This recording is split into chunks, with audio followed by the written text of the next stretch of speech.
मुसलमानों का ये मसला है कि ये नबी पाक से प्यार तो करते हैं और अल्हम्दुलिल्लाह बड़ा करते हैं, लेकिन ये प्यार को जेहतों और सिमतों में कैद करते हैं। यानी मस्जिद में आके दुरूद शरीफ पढ़ते वक्त अगर हुजूर के ग़ुलाम होते हैं तो फ़ैसला करते वक्त और अपने हक़ में फ़ैसला सुनते वक्त उस वक़्त भी हमें नबी पाक का ग़ुलाम होना चाहिए। हमें वोट लेते वक्त भी हुजूर के ग़ुलाम और वोट देते वक्त भी नबी पाक सल्लल्लाहु अलैहि वसल्लम के ग़ुलाम। जब तक निज़ाम नाफिज नहीं होता, निज़ाम, यूरोप को आपकी नमाज से तकलीफ़ ही कोई नहीं तो नमाज पढ़ने के लिए मस्जिदें बनाने की इजाज़त देते हैं। कुरान पाक जितना मर्ज़ी आप वहाँ पढ़ें वो इजाज़त देते हैं। आप ज़कातें दें जितनी मर्ज़ी, वहाँ से लोग चंदे इकट्ठे करके यहाँ नहीं ले आते, करें जो मर्ज़ी। उनको आपकी ना नमाज से परेशानी है, ना मसला ज़कात से परेशानी है, ना सोमो सलात से मसला है। उनको तो मसला ये है कि कचहरी में कहीं नबी पाक का दीन ना आ जाए। उनको तो मसला ये है कि कहीं पार्लियामेंट में हुजूर का दीन ना आ जाए। दो कौमी नज़रिए क्या हैं और नज़रिया पाकिस्तान क्या है जिसकी बुनियाद पर पाकिस्तान बना। बड़े ठंडे दिल से मेरी बात को समझिएगा। पाकिस्तान अगर अच्छी सड़कों के लिए, तरक्की करने के लिए बना था तो ये तरक्की हिंदुस्तान में रह के भी हो सकती थी। इंडिया वाले कहते हैं कि हमने तरक्की नहीं करनी, कच्ची सड़कों पे चलना है, हमने टेक्नोलॉजी नहीं बनी। ये काम वहाँ भी हो सकता था।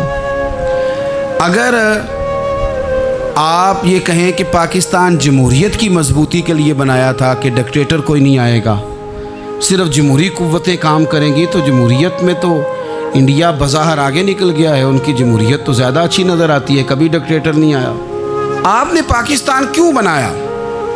अगर आपने यही काम करने थे, फाशी और यानी और जो मर्ज़ी जिसके मन में आए करे और कोई फ़र्क ना हो यहाँ के और वहाँ के कल्चर में, रिश्वतखोरी, भत्ताखोरी और नाजायज़ फ़रोशी, सारे काम अगर होने थे तो ये काम वहाँ भी होते। पाकिस्तान क्यों बना? क्यों इतनी सारी 40,000 लोगों ने अपनी जानों की कुर्बानियाँ दी? दुनिया की सबसे बड़ी हिजरत हुई है, सबसे बड़ी, जब पाकिस्तान बना। ये सबसे बड़ी हिजरत थी, इतनी बड़ी हिजरत ही कभी नहीं हुई। क्यों इतना कुछ हुआ?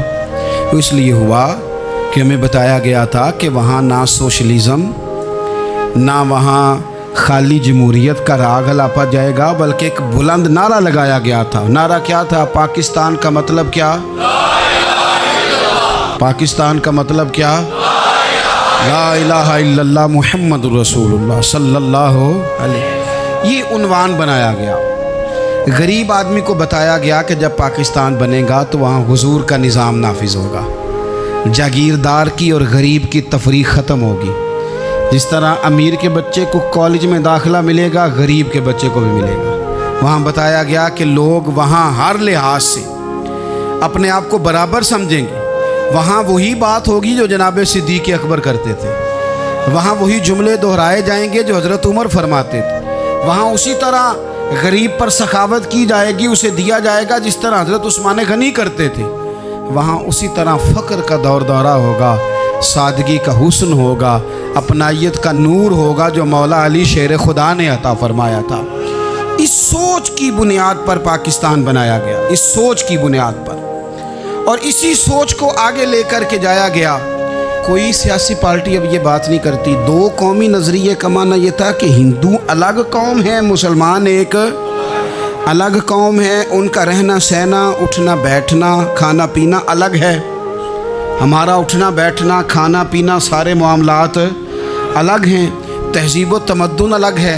लिहाजा हमें अलग से ख़ित्ता चाहिए जहां हम इस्लामी नज़रियात के मुताबिक आज़ाद हो के अपना वक्त गुजार सकें। इस दो कौमी नज़रिए की बुनियाद पर, दो कौमी न, पहले तो अल्लामा इकबाल इसके कायल नहीं थे। अल्लामा इकबाल का पहले ख़याल ये था कि सारे जहाँ से अच्छा हिंदुस्तान हमारा, ये इकबाल ने लिखा था। फिर इकबाल कहते हैं मेरी सोच बदली और फिर मैंने कहा कि नहीं, खित्तों के ज़ोर पे नहीं, आप रंग नस्ल के ज़ोर पे नहीं, बल्कि कहने लगे कि अपनी मिल्लत पर क़यास अक़वाम मग़रिब से न कर, ख़ास है तरकीब में कौम रसूल हाशमी। आप जो तकसीम करेंगे, ये जो तकसीम हुई है ना अरब की, ये मज़हब की बुनियाद पे नहीं हुई। یہ تو ان کی ذاتی لڑائیاں تھیں، چھوٹا سا دبئی بن گیا، چھوٹا سا مسقط، چھوٹا سا ابو ظبی، یہ تو ان کی ذاتی لڑائیاں تھیں، قبیلوں کی لڑائیاں تھیں، جنگیں تھیں، چھوٹے چھوٹے ملک الگ سے تقسیم ہو گئے۔ یہ مذہب کی بنیاد پہ ایسا نہیں ہوا۔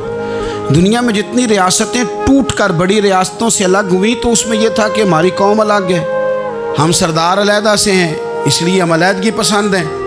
دنیا کے اندر دو ہی وطن ہیں جو دین کے نام پہ بنے، دو ہی اسٹیٹ ہیں جو اسلام کے نام پر وجود میں آئیں، پہلی مدینہ منورہ ہے اور دوسری پاکستان ہے۔ خالص مذہب کے نام پر یہ دو ریاستیں وجود میں ہیں، ایک مدینہ طیبہ اور دوسرا پاکستان۔ پاکستان کا مطلب کیا؟ لا الہ الا اللہ محمد رسول اللہ صلی اللہ علیہ وسلم۔ اس بنیاد پر اس وطن کو، خطے کو حاصل کیا گیا، یہی نعرہ لگایا گیا